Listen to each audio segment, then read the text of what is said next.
আজকে তোমাদের শোনাবো এমন একটা ঘটনার কথা, যেটা আমার জীবনে ঘটার পর থেকে আমি আর কোনোদিন রাতের বেলা একা ট্যাক্সিতে উঠতে পারিনি। ঘটনাটা আজ থেকে প্রায় 1 বছর আগের। সেদিন আমি কলকাতায় ছিলাম। কাজের জন্য দেরি হয়ে গিয়েছিল, রাত প্রায় 11টা বেজে গেছে। অফিস থেকে বেরিয়ে দেখি রাস্তা প্রায় ফাঁকা, হালকা কুয়াশা পড়েছে, স্ট্রিট লাইটগুলো কেমন ঝাপসা দেখাচ্ছে। আমি মোবাইল বের করে ক্যাব বুক করতে গেলাম, কিন্তু নেটওয়ার্ক বারবার কেটে যাচ্ছে। মাথা গরম হয়ে গেল। ঠিক তখনই আমার সামনে একটা হলুদ ট্যাক্সি এসে ধীরে ধীরে থামল। পুরনো মডেল, একটু মরচে ধরা, কিন্তু হেডলাইট জ্বলছে। ড্রাইভার ভেতর থেকে কাঁচ নামিয়ে বলল, কোথায় যাবেন? আমি একটু ইতস্তত করলাম। রাত অনেক, আর সামনে আর কোনো গাড়ি নেই। বললাম, সল্টলেক সেক্টর 5। ড্রাইভার কিছু না বলে মাথা নাড়ল। আমি উঠে বসলাম পিছনের সিটে। ট্যাক্সি চলতে শুরু করল। প্রথম কয়েক মিনিট সব ঠিকই ছিল। আমি মোবাইল দেখছিলাম।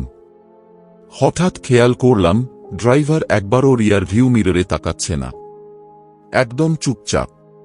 আমি বললাম, দাদা একটু তাড়াতাড়ি যেতে পারবেন? কোনো উত্তর নেই। আমি আবার বললাম, দাদা। এইবার সে ধীরে ধীরে বলল, সময় মতো পৌঁছে যাবেন। তার গলাটা অদ্ভুত ঠান্ডা। আমার শরীর কেমন যেন শিরশির করে উঠল। কিছুক্ষণ পর আমি জানালার বাইরে তাকালাম। তারপরই বুঝলাম কিছু একটা ঠিক নেই। আমরা যে রাস্তা দিয়ে যাচ্ছি, সেটা আমি চিনি না। আমি কলকাতায় অনেকদিন আছি, এই রাস্তাটা কখনো দেখিনি। চারপাশে ঘন অন্ধকার, বট বট গাছ, কোনো বাড়ি নেই। আমি একটু নার্ভাস হয়ে বললাম, দাদা এটা কোন রাস্তা? ড্রাইভার এবার মিররে তাকাল, প্রথমবার। আর আমি যা দেখলাম, সেটা দেখে আমার বুক ধড়ফড় করতে লাগল। তার চোখ একদম ফাঁকা, কোনো অনুভূতি নেই। সে আস্তে বলল, শর্টকাট। আমার সন্দেহ বাড়তে লাগল। আমি মোবাইল বের করে লোকেশন দেখতে গেলাম, কিন্তু নেটওয়ার্ক নেই, একটুও না। ঠিক তখনই আমি অনুভব করলাম আমার পাশে কেউ বসে আছে। আমি তো একাই উঠেছিলাম। ধীরে ধীরে পাশের সিটে তাকালাম। প্রথমে কিছুই ছিল না, কিন্তু কয়েক সেকেন্ড পর কাঁচে একটা হাতের ছাপ ফুটে উঠল ভেতর থেকে। আমি জমে গেলাম। তারপর ধীরে ধীরে একটা অবয়ব তৈরি হতে লাগল। একটা মেয়ে, চুল মুখের ওপর পড়ে আছে, মাথা নিচু। সে খুব আস্তে বলল, তুমি নামতে পারবে না। আমি চিৎকার করে উঠলাম, গাড়ি থামান। ড্রাইভার কোনো প্রতিক্রিয়া দিল না। গাড়ির গতি বাড়তে লাগল। বাইরে এখন কুয়াশা ঘন হয়ে গেছে। আমি দরজা খুলতে গেলাম, খুলছে না, লক হয়ে গেছে। আমি জানালা ধাক্কাতে লাগলাম। ঠিক তখনই মেয়েটা আমার দিকে ঘুরে তাকাল। তার মুখ, চোখ নেই, শুধু কালো ফাঁকা। সে ফিসফিস করে বলল, এই ট্যাক্সি সবাইকে নিয়ে যায়। হঠাৎ গাড়ির সামনে একটা পুরনো সাইনবোর্ড দেখা গেল, শেষ রাস্তা। আমার গলা শুকিয়ে গেল। ড্রাইভার হেসে উঠল, একটা অদ্ভুত ভাঙা হাসি। শেষ যাত্রায় স্বাগতম। আমি বুঝে গেলাম আমি ভুল জায়গায় উঠেছি। এই ট্যাক্সি সাধারণ না। আমি মরিয়া হয়ে কিছু একটা করার চেষ্টা করছি। ঠিক তখনই মেয়েটা আমার কানের কাছে এসে বলল, যদি বাঁচতে চাও, সত্যিটা জানো। আমি কাঁপতে কাঁপতে বললাম, কোন সত্যি? সে বলল, ড্রাইভার, আর এই রাস্তা। তারপর হঠাৎ গাড়ি এক ঝটকায় থেমে গেল। সব আলো নিভে গেল, পুরো অন্ধকার। আর সেই অন্ধকারের মধ্যে ড্রাইভারের গলা, এখন শুরু হবে আসল যাত্রা। পুরো অন্ধকার, ট্যাক্সির ভেতরে একটাও আলো নেই, শুধু বাইরে দূরে কোথাও কুয়াশার ভেতর ঝাপসা আলো জ্বলছে। আমার বুকের ভেতর ধড়ফড় করছে, যেন বেরিয়ে আসবে। আমি আস্তে করে বললাম, কেউ আছেন? কোনো উত্তর নেই, শুধু একটা শ্বাস নেওয়ার শব্দ।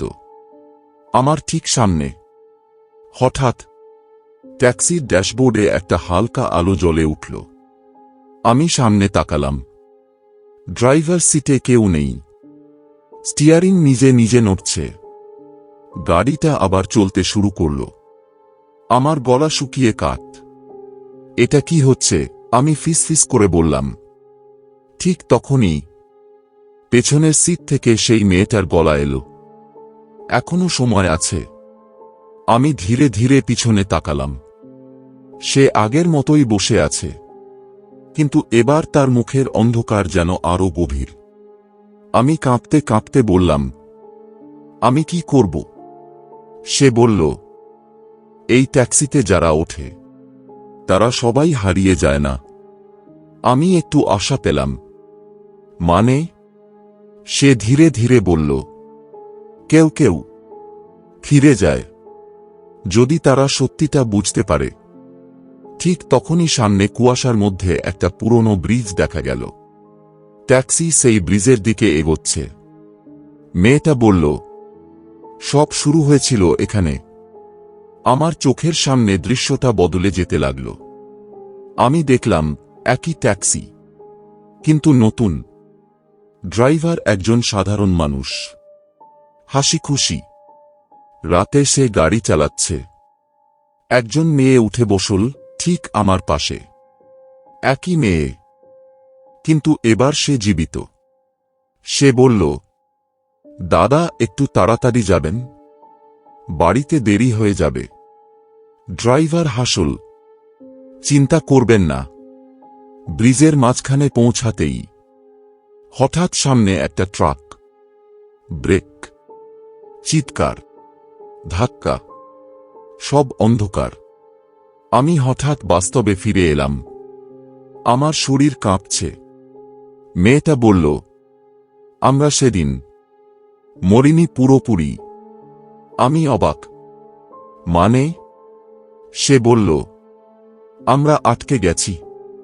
এই ট্যাক্সি, এই রাস্তা, এই রাত। ঠিক তখনই ড্রাইভারের গলা আবার শোনা গেল, কিন্তু সে তো সামনে নেই। কেউ না কেউ থাকতে হবে। ট্যাক্সির দরজা নিজে থেকেই লক হয়ে গেল। গাড়ির গতি বাড়তে লাগল। ব্রিজটা আবার সামনে। এইবার বুঝলাম, এই দুর্ঘটনাটা বারবার ঘটছে। একটা লুপ। মেয়েটা হঠাৎ আমার হাত চেপে ধরল। তার হাত বরফের মতো ঠান্ডা। সে বলল, যদি এই লুপ ভাঙতে চাও তাহলে তোমাকে নামতে হবে। আমি বললাম, কিভাবে? সে বলল, ঠিক যখন ধাক্কা লাগবে তার আগের মুহূর্তে লাফ দিতে হবে। আমি হতভম্ব। তাহলে তুমি? সে একটু চুপ করে থাকল, তারপর আস্তে বলল, আমি পারিনি, তাই আমি এখানে। গাড়ির গতি এখন ভয়ঙ্কর। সামনে আবার সেই ট্রাকের আলো দেখা যাচ্ছে। আমার শ্বাস বন্ধ হয়ে আসছে। মেয়েটা বলল, এটাই শেষ সুযোগ। আমি চোখ বন্ধ করলাম। আমি পারব না, আমি বললাম। সে একটু জোরে বলল, পারতেই হবে। 3, 2, 1। আমি দরজার দিকে ঝাঁপ দিলাম। ঠিক তখনই ধাক্কা। আমি নিজেকে ছুড়ে দিলাম বাইরে। কিছুক্ষণ পরে আমি চোখ খুললাম। আমি রাস্তার ধারে পড়ে আছি। চারপাশে ভোরের আলো। সব স্বাভাবিক। দূরে একটা লোক বলছে, এই ভাই ঠিক আছেন? আমি উঠে বসলাম। আমি বেঁচে আছি, কিন্তু আমার সামনে কোনো ট্যাক্সি নেই, কোনো ব্রিজ নেই, সবকিছু যেন স্বপ্ন। আমি ধীরে ধীরে বাড়ি ফিরলাম, কিন্তু গল্প এখানেই শেষ না। কয়েকদিন পর আমি রাতে রাস্তায় হাঁটছিলাম। হঠাৎ একটা হলুদ ট্যাক্সি আমার সামনে এসে থামল। একদম সেই ট্যাক্সি। ড্রাইভার কাঁচ নামিয়ে বলল, কোথায় যাবেন? আমার শরীর ঠান্ডা হয়ে গেল। আমি ধীরে ধীরে পিছিয়ে গেলাম। বললাম, না, লাগবে না। ট্যাক্সিটা কয়েক সেকেন্ড দাঁড়িয়ে রইল, তারপর ধীরে ধীরে চলে গেল। আমি স্বস্তির নিঃশ্বাস ফেললাম। কিন্তু ঠিক তখনই আমি রিয়ার ভিউ কাঁচে দেখলাম, পেছনের সিটে কেউ বসে আছে। একটা মেয়ে। সে আমার দিকে তাকিয়ে হালকা করে হাসল। সেই রাতের পর থেকে আমি আর কোনোদিন একা ট্যাক্সিতে উঠিনি, কারণ আমি জানি সব ট্যাক্সি মানুষকে গন্তব্যে নিয়ে যায় না, কিছু ট্যাক্সি শেষ যাত্রায় নিয়ে যায়। যদি এই গল্পটা তোমাদের ভালো লেগে থাকে, তাহলে কমেন্টে ভূতের ট্যাক্সি লিখে জানাও তোমাদের কেমন লাগলো। আর তোমরা কি কখনো এমন কোনো অদ্ভুত ঘটনা দেখেছ? সেটাও কমেন্টে টাইপ করে জানাতে ভুলো না। আর এমনই আরও ভয়ঙ্কর গল্প শুনতে চাইলে চ্যানেলটা সাবস্ক্রাইব করে রেখো।